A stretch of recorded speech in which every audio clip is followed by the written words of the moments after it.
Et si vous étiez un handiparent, un parent en situation de handicap et invisible? Fréquence Parents, le podcast qui rend visible et donne la parole aux parents en situation de handicap pour que les choses bougent.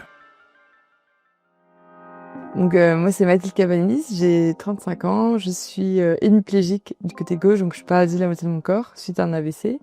Et je suis la maman de 3 enfants, Hortense 6 ans, Marceau 4 ans et Éléonore 2 mois.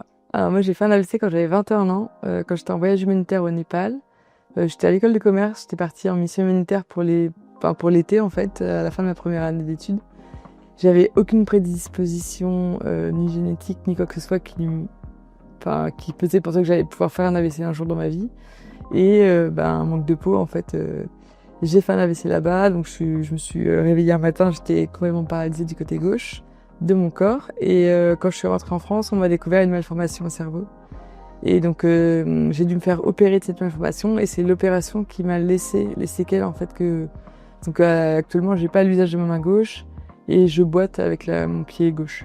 Donc je marche avec un releveur en carbone qui me permet quand même de bien marcher. Même si j'ai une plus grosse fatigabilité et des douleurs aussi liées au releveur en fait, au carbone, avec des frottements qui peuvent faire un petit peu mal si je marche longtemps.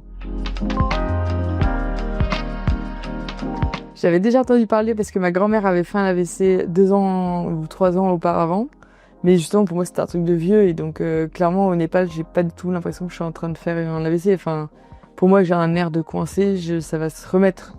Et c'est en rentrant en France qu'on me parle d'AVC. Quand j'étais au Népal, on me parlait de tumeur au cerveau. Donc, moi, mon premier réflexe, c'est déjà de savoir si c'est vital. Est-ce que je vais mourir? Est-ce que je peux en mourir? Et on m'a dit que j'ai eu beaucoup de chance parce que moi, j'ai fait un AVC hémorragique. Donc, il y a 2 types d'AVC. L'AVC systémique, où il y a un caillot qui se bloque dans l'artère. Donc là, il n'y a plus tout d'oxygène qui vient au cerveau, et c'est là où il faut aller vraiment très très vite. Et il y a les AVC hémorragiques où là, en fait, le cerveau continue d'être irrigué, mais du coup, ça fait comme un énorme hématome dans la tête. Et moi, ça a bloqué tout mon côté gauche. Et c'est vrai que c'était assez impressionnant, en fait, de vivre ça aussi jeune. Et ça pose plein de questions, et au final, il n'y a pas forcément de réponse à ces questions parce que on sait pas d'où ça vient. Et j'ai arrêté de chercher, en fait. Voilà, c'était mon destin, je pense. Je devais vivre ça, a priori. J'avais une malformation depuis la naissance. Mais comme on fait pas d'IRM quand on est, personne peut savoir en fait ce qu'on a tous. Enfin, on a tous plein de petits trucs qui vont pas très bien dans notre corps, et des fois ça se déclenche, des fois ça se déclenche pas. Moi, ça s'est déclenché à 20 ans, et au final, je trouve que le timing était plutôt bon. Donc, parce que ça m'a laissé le temps. Enfin, j'étais jeune, et donc mon cerveau était très réactif. Il a réussi à trouver d'autres techniques pour pouvoir récupérer. Et mon objectif, ça a toujours été de retrouver mon autonomie. Je me suis vraiment battue pour ça, en fait, de pas rester dépendante. Et que quand j'ai compris que je récupérerais pas tout, c'était comment je fais pour adapter mon quotidien et faire en sorte que je vive la vie la plus classique quand même, malgré le handicap. Je suis hyper bien entourée. On parlait d'entourage tout à l'heure, et en fait, mes parents, mon frère et ma sœur, mes amis, j'avais déjà une vie bien établie, tu vois, à 20 ans, les gens te connaissent et t'aiment pour qui tu es, en fait, et quand il t'arrive un accident comme ça, il y a très peu de gens qui m'ont tourné le dos. Et au contraire, les gens ont vraiment été encore plus à mes côtés. Ça a été des actes d'amour de ouf, et j'ai eu un soutien hyper positif de la part de tout le monde. Et du coup, tout le monde était tellement confiant que j'allais réussir à m'en remettre, que j'étais forte et que ça allait bien se passer. En fait, j'y ai cru. Et donc du coup, et puis il y a aussi quelque chose, c'est que j'ai passé 3 jours à pleurer, et après je me suis dit, mais en fait, si je reste dans cet état-là, très noir, pas bien, j'ai 20 ans, en fait, il me reste encore 60 ans à vivre quasiment, peut-être, avec un peu de chance. Si je reste dans cet état-là pendant 60 ans, autant tout arrêter maintenant, quoi. Ça n'avait pas de sens. Et donc, je me suis vite dit qu'il fallait que je rebondisse, et que c'était que du corps, c'était que du physique. J'avais encore ma capacité de réfléchir, de parler, d'intellectualiser les choses. En fait, je pouvais encore faire plein de trucs, c'est juste que je peux plus courir. C'est le seul truc vraiment qui m'est resté, c'est que je peux plus courir. Tout a changé, et en même temps rien n'a changé, et donc je me suis rattachée à ça. Et je me suis rattachée aussi à mes perspectives d'études, parce que mon objectif c'était de finir mon bac+5. Donc j'ai fait ça, j'étais à bac+3, et en fait toutes mes opérations, mes temps de rééducation se sont inscrits en fait dans le cadre de mes études, et à chaque fois j'ai réussi à revenir à la rentrée finir mon cursus, partir à l'étranger pour faire mes stages. Et en fait, ça a été bénéfique, je pense, de pouvoir me raccrocher à cet objectif qui était pour moi hyper important d'être diplômée. Et ensuite de me dire, je pourrais faire ce que je veux de ma vie plus tard, mais je veux finir ce pourquoi j'ai commencé en fait à travailler. J'ai une grande famille, mon père ils sont 7, ma mère ils sont 6, nous on est 3, mon mari ils sont 3 aussi dans sa famille. Et en fait j'ai toujours été hyper entourée, les grandes tablées, c'est bruyant, ça rigole, il y a de la vie quoi en fait. Et depuis toujours, je me suis toujours dit que j'avais envie moi aussi d'avoir une famille, d'avoir des enfants. J'ai fait mon BAFA, j'ai toujours été entourée d'enfants en plus avec mes petits cousins, ce genre de choses. Et à aucun moment je me suis dit que je pourrais pas être mère. Là où moi ça a été compliqué pour moi, c'était quand je me suis séparée de mon ex-copain. Où en fait j'ai été pour la première fois célibataire, handicapée. Et là je me suis dit mais qui va vouloir de moi quoi en fait, qui va vouloir sortir avec une nana qui a la moitié du corps qui fonctionne pas.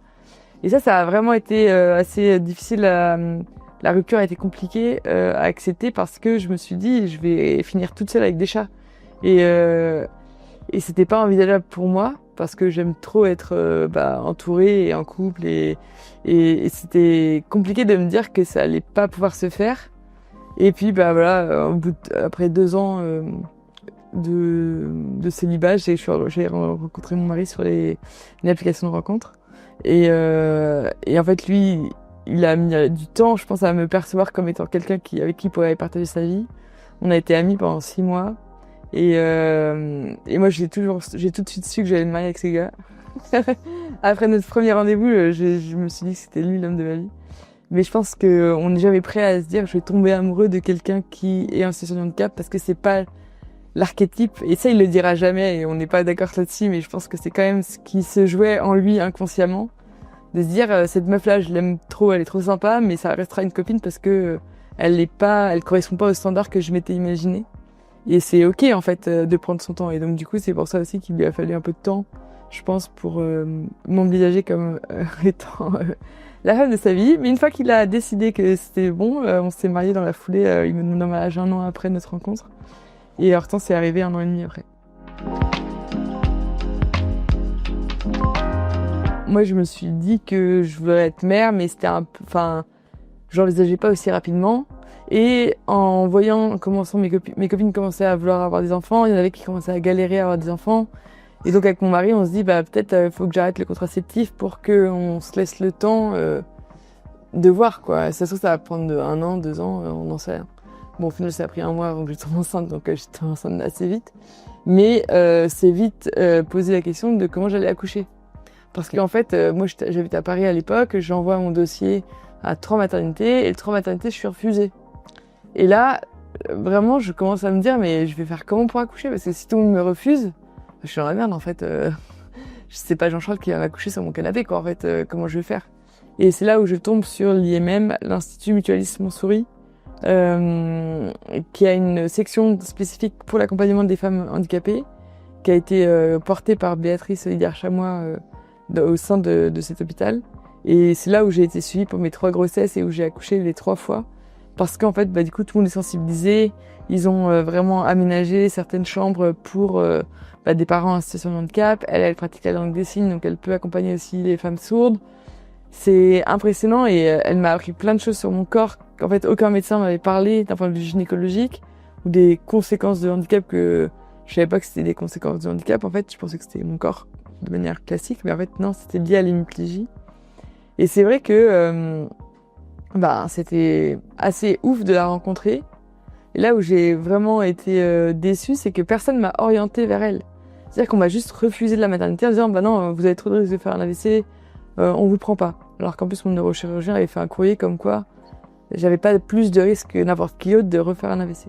Et donc là ça a été c'était une période assez compliquée moi émotionnellement parce qu'en fait j'étais enceinte mais je savais pas comment est-ce que j'allais accoucher. Et j'ai vraiment eu le sentiment de la discrimination à ce moment-là. Alors que avant d'être mère, globalement, mon handicap, en fait, je l'ai accepté. J'ai tout de suite bossé. J'ai tout de suite gagné mon argent. J'ai réussi à acheter mon premier appartement à 26 ans avec l'aide de mes parents.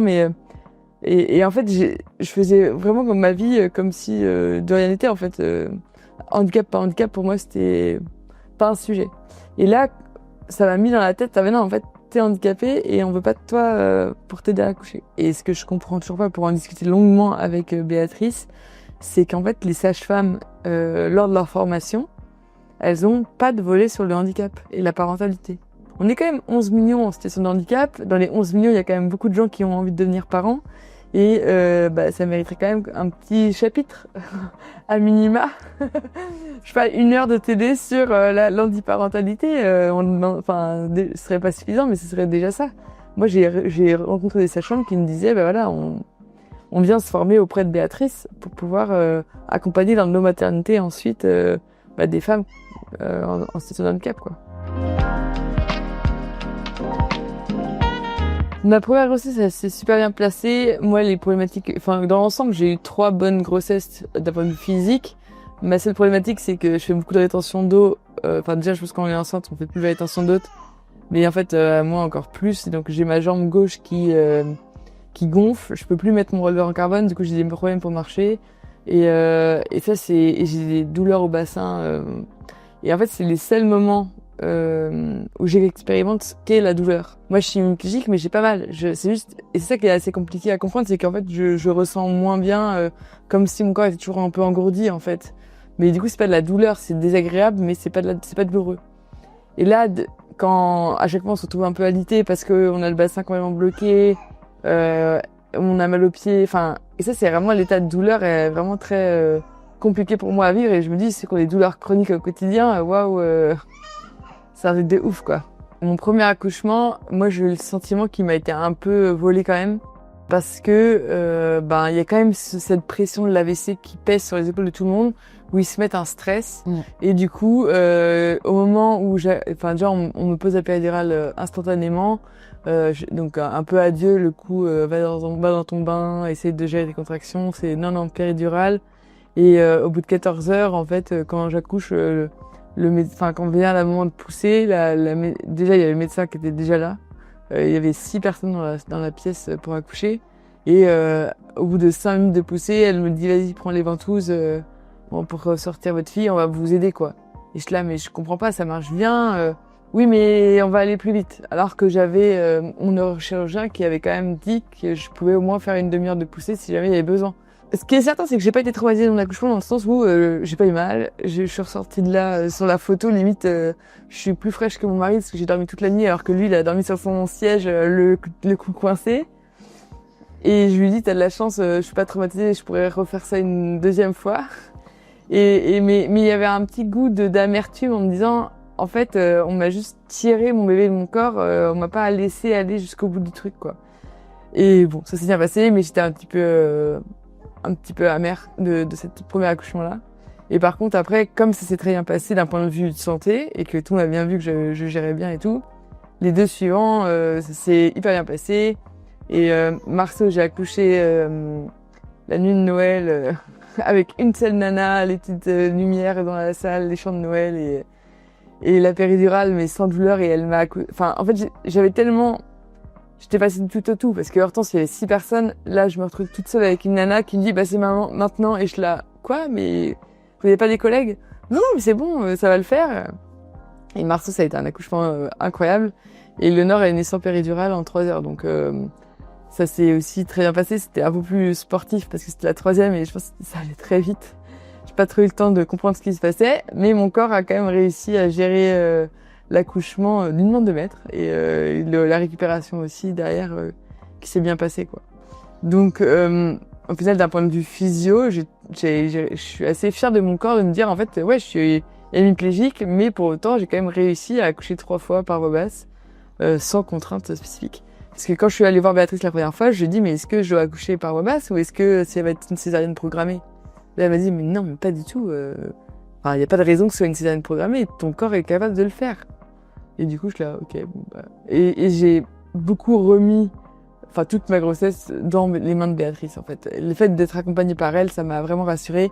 Elle m'a aidée pendant, avec de l'autonomie. Elle m'a aidée pendant la session de l'accouchement. Et après, elle m'avait bien aidée à préparer, à acheter du matériel un peu spécifique. J'ai pas besoin de grand chose, mais 2-3 trucs qui me permettent d'avoir les mains libres. Par exemple, les salades pour les bébés pour sortir du bain. Elle m'avait dit, prends une cape qui se accroche au niveau de ton cou. Comme ça, tu n'auras pas besoin, tu vas pas être trempé. Voilà, c'était des petites astuces comme ça qu'elle me donnait et qui me permettaient du coup d'être plus sereine pour l'accueil de mon bébé. Nous, on finance une aide ménagère depuis cette année. Moi, j'ai dit à mon mari, il y a un moment donné, il va falloir qu'on mette de l'argent là-dedans parce que je vais m'épuiser. Et ce qui change vachement dans cette 3e grossesse par rapport aux 2 premières, bon, déjà, j'ai un bébé qui est hyper sympa, donc ça joue aussi, mais le fait d'être aidée pour faire le ménage, rien que ça m'enlève 3 heures de travail physique à faire que je ne fais plus, et je sais que ma maison est propre. Elle est pas tout le temps rangée, mais au moins elle est propre, elle est clean une fois dans la semaine, quoi. Et ça, c'est agréable. Et on fait aussi, on investit dans un sèche-linge aussi, parce que là, à 5, le linge, ça tourne. Mais on finance ça avec notre argent qu'on gagne, quoi, en fait, pour l'instant. Et donc, c'est pour ça que la PCH parentalité, moi, j'avais comme espoir de pouvoir financer ces frais de ménage-là grâce à cet argent-là.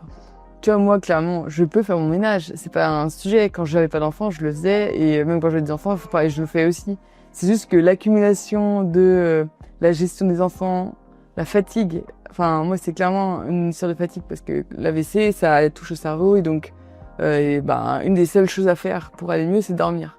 Sauf que quand t'as 3 enfants, dont un bas âge que t'allaites et qui se réveille toutes les 3 heures, le sommeil, il est un peu haché. Et donc, en fait, j'ai plus d'énergie pour faire d'autres trucs à côté, quoi. Et donc, c'est vrai que, tu vois, cette aide-là, par exemple, si je pouvais en avoir besoin, ce serait hyper utile. Maintenant. Et pas forcément dans 10 ans, en fait. Ou alors dans 10 ans, peut-être, si mon handicap s'aggrave. Mais pour l'instant, en tout cas, je trouve que la parentalité m'a amené un autre regard sur l'accessibilité et sur le handicap que j'avais pas avant. Parce que j'avais l'impression que je me gérais et que voilà, je pouvais tout faire toute seule. Et en devenant maman, je me rends compte qu'en fait, j'ai quand même besoin d'aide. Et que mon handicap a un impact sur ma vie de famille. Pas aussi énorme que dans certaines autres familles, mais quand même, quoi. C'est pas si simple, quoi, en fait. Alors déjà, moi, il y a un paramètre dans mon histoire, c'est que ma première fille, du coup, elle a eu une greffe de foie quand elle était plus jeune. Donc, je suis aussi aidante familiale. Donc, ça a rajouté un peu une couche de stress et de fatigue sur déjà tout le système. Et donc, quand Hortense, j'ai passé 2 ans à l'hôpital avec elle pour gérer tous ces problèmes de santé, ça a un peu mis un gros coup de pied dans ma vie classique. En fait, la problématique de l'aidance cumulée à la parentalité, parce qu'en fait, déjà, quand on est parent, on est des aidants. Parce qu'en fait, nos enfants, ils sont dépendants de nous.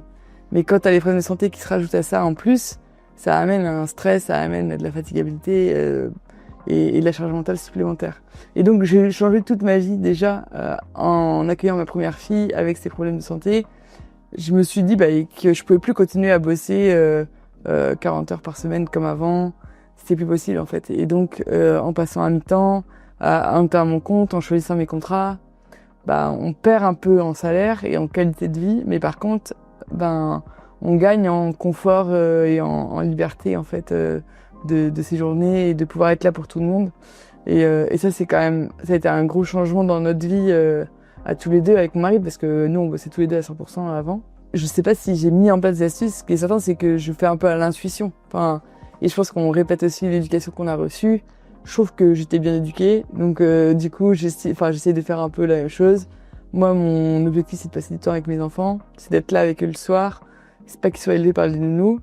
Et pour autant, c'est aussi d'avoir ma propre vie pour pouvoir me reposer. Et donc, en fait, je pars tous les 3 mois en week-end. Ça, c'est un truc, ça fait depuis la naissance de Marceau que je fais ça. Parce que les 2 ans avec Hortense ont été épuisantes et je me suis vraiment perdue dans ce rôle d'aidante aussi, à vouloir tout faire, maison, la bouffe, les produits ménagers. J'étais un peu dans le truc écolo à fond et donc je m'étais mis une pression de dingue. Et donc c'est vrai que là, en décidant de partir toutes les 3 mois, ça me permet de souffler un grand coup, ni avec mon mari, ni avec mes enfants, parce que je pars avec mon mari aussi, on part tous les deux aussi, et on se fait 15 jours au Japon l'année dernière, par exemple. On essaie de se faire un gros voyage par an. Et en fait, ça nous permet de nous ressourcer. Et nous, on a beaucoup de chance parce que nos parents, de l'un et de l'autre, ont envie de faire partie de la vie de mes enfants, sont ravis de les avoir à la maison, et donc ils les prennent pendant les vacances scolaires. Là, mon fils, il est chez mes beaux-parents, par exemple, chez mes parents. Et donc, en fait, ça permet de pouvoir souffler aussi un petit peu et d'adapter et d'ajuster ma fatigue. Et là, typiquement, avant d'accoucher de Éléonore, mes parents ont eu 3 semaines des enfants cet été. Et mon père m'a dit, mais en fait, moi, à chaque fois, il fait le médicament à notre place quand on se voit, donc les week-ends, sur 2-3 jours ou une semaine s'il les a en vacances. Mais là, c'est la première fois qu'il le faisait aussi longtemps. Parce que le réveil, il est à 5h55 le matin. Et après, il faut se rendormir et se réveiller. Et il dit, sur 3 semaines là, en fait, j'ai compris. Ça m'a permis de réaliser la charge mentale que vous aviez par rapport à ce médicament et la fatigue que ça engendrait. Et waouh, vous faites ça toute l'année, H24, il n'y a pas un jour de répit. Chapeau, parce que c'est plus difficile qu'on le pense, en fait. Sur les 3, j'en ai 2 qui vont à l'école. Et Léonard, pour l'instant, elle est avec moi à H24. Hortense est en CP, Marceau en moyenne section. Et nous, du fait de la situation de santé d'Hortense, on a décidé de les mettre dans l'école Montessori à côté de chez nous. Parce que comme il y a des trucs qu'elle ne peut pas manger avec ses médicaments, et puis ça nous rassurait en fait aussi de la savoir dans un petit effectif après la greffe. Et donc en fait on a beaucoup de chance parce qu'en fait c'est une toute petite école, la directrice elle est aussi prof, tout le monde se connaît, et donc c'est vrai que c'est un peu un non-sujet. Je te cache pas que en fait on a plus parlé des spécificités d'Hortense pour qu'elle puisse partir en classe découverte, qu'elle puisse faire des activités, et en plus j'ai toujours été choquée positivement parce que ça a toujours été un non-sujet. En fait elle part quand même 5 jours en classe découverte, c'est la maîtresse qui fait les médicaments, et ça c'est assez ouf pour moi. Et les devoirs, on expérimente pour la première fois cette année les devoirs, et nous elle a juste un seul devoir à faire sur toute la semaine. En gros on les a le lundi et il faut que le vendredi soit fait. Donc on les a fait avant que vous veniez, et en vrai ça a pris 15 minutes. Mais c'est un sujet parce que je trouve que c'est plus un sujet de parentalité plus que lié au handicap. C'est juste que ma fille, des fois, elle n'a pas envie de faire ses devoirs et tu dois négocier pour si c'est le moment de faire les devoirs. Et je découvre ces phases de négociation là, et je me dis, punaise, oui, effectivement, quand il y aura plusieurs enfants à gérer les devoirs de tout le monde, ça va être sympa.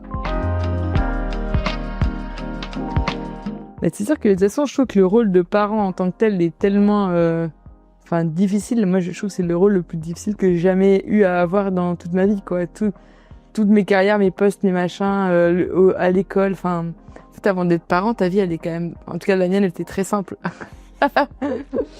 Très, très facile. Et c'était très, très cool. Et c'est vrai que la responsabilité des enfants, de leur apprendre les choses, là, peut-être que maintenant... tout ce qu'on entend sur l'écologie, c'est des trucs, ça te met une pression en tant que parent aussi assez importante, où oui, moi j'ai pas envie que mes enfants, ils laissent couler l'eau, ils tripaillent, et que la lumière elle soit pas allumée, plein de trucs comme ça qui viennent en plus se rajouter que nos parents nous apprenaient pas. Quand je les vois évoluer, je me dis que pour l'instant, je réussis pas trop mal mon boulot, qu'ils sont globalement polis, ils sont bien dans leur basket. On parle beaucoup de plein de sujets. Je pense que ça interroge beaucoup. Puis moi, je me suis toujours demandé s'ils allaient avoir honte de moi, du fait que ma main, elle fonctionne pas, parce que des fois, on a des discussions à ce sujet. Et une fois, Hortense, elle m'a dit « Ah, j'aimerais bien que ta deuxième main, elle marche. » Et je dis « Mais qu'est-ce que ça changerait à ta vie que ma deuxième main marche ?» Et elle m'a regardée, elle m'a dit « C'est vrai, tu pourrais toujours faire des crêpes. » Et ouais, c'est vrai que même avec... en fait, il me suffit d'une main pour faire des crêpes, donc... Et elle m'a toujours vu me débrouiller, et comme elle aussi est en situation de handicap, je pense que j'ai envie d'avoir ce rôle modèle-là aussi envers elle, pour que plus tard, quand dans sa construction, déjà elle est pas honte de son histoire, elle ait confiance en elle. Je pense que le meilleur cadeau qu'on offre à un enfant, c'est la confiance, qu'ils aient confiance en eux, et qu'elle ait pas honte de son handicap, et que peu importe qu'elle suive ses envies, et qu'elle adapte après ce qui est adapté. Mais du coup, si elle me voit faire ça, moi, suivre mes envies et d'adapter, même quand c'est difficile, j'adapte. Plein de fois, ou des fois, je suis en train de faire un truc, et elle dit « Tu veux qu'on appelle papa pour qu'il fasse ?» Je dis « Non, mais laisse-moi persévérer, je vais y arriver. » Et quand j'y arrive, je dis « Tu vois, on n'est pas obligé d'appeler quelqu'un. Tu peux aussi rater quelques fois et réussir. » Et donc, je pense qu'en me voyant évoluer et faire des choses, ça va aller dans sa construction, elle aussi, et l'appréhension de son propre handicap, en disant « Mais en fait... c'est pas un sujet. » Je pense que j'aurais eu plus de mal peut-être à accepter cette situation si j'avais pas eu moi-même un handicap peut-être.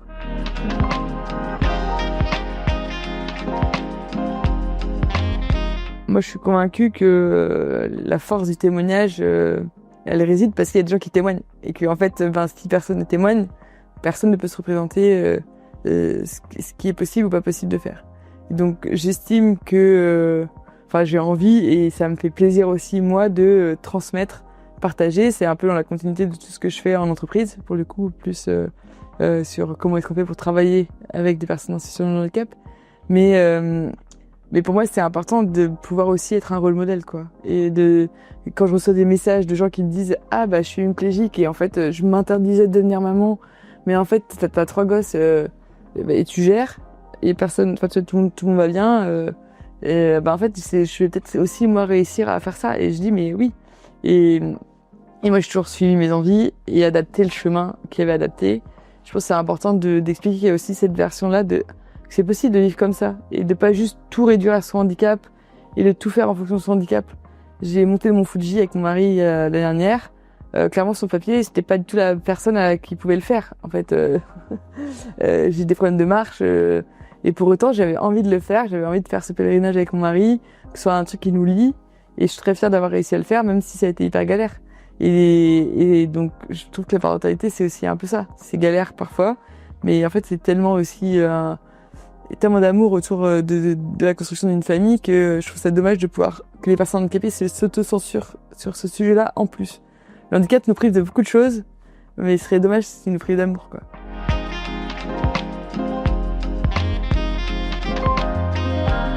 Je pense qu'il y avait quelque chose à changer pour faciliter l'handiparentalité. Il y a quand même tout ce sujet de l'information. Peut-être tu m'as encore appris des trucs pendant notre discussion, alors que je suis quelqu'un d'assez averti.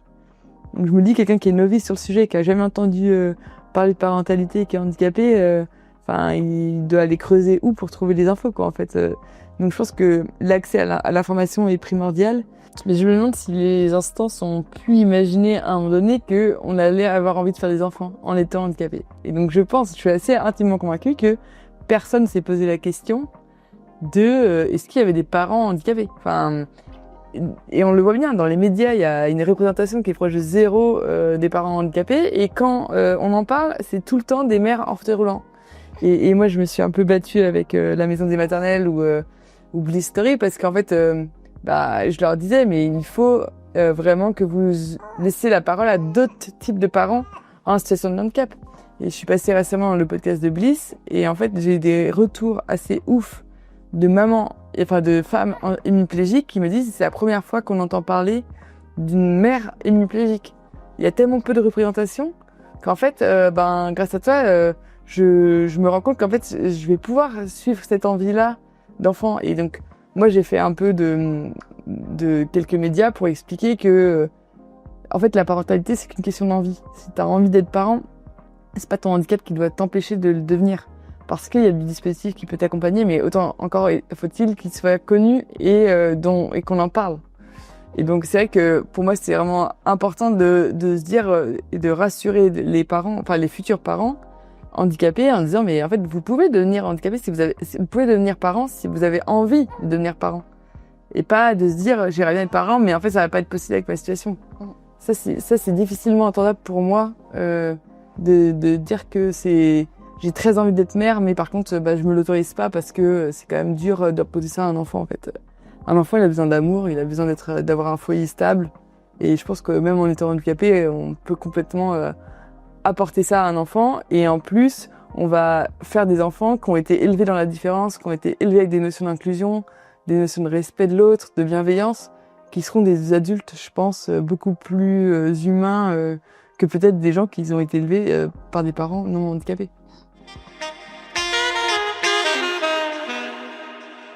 Vous venez d'écouter Fréquence Parents. Alors si vous aussi êtes parent ou futur parent en situation de handicap, rejoignez le collectif Antiparentalité, un réseau de soutien et d'entraide entre pairs. Un podcast réalisé par Action Visible en partenariat avec la région Auvergne-Rhône-Alpes et les marques Azae et Dom Alliance, spécialistes des services à la personne et membres du groupe à domicile.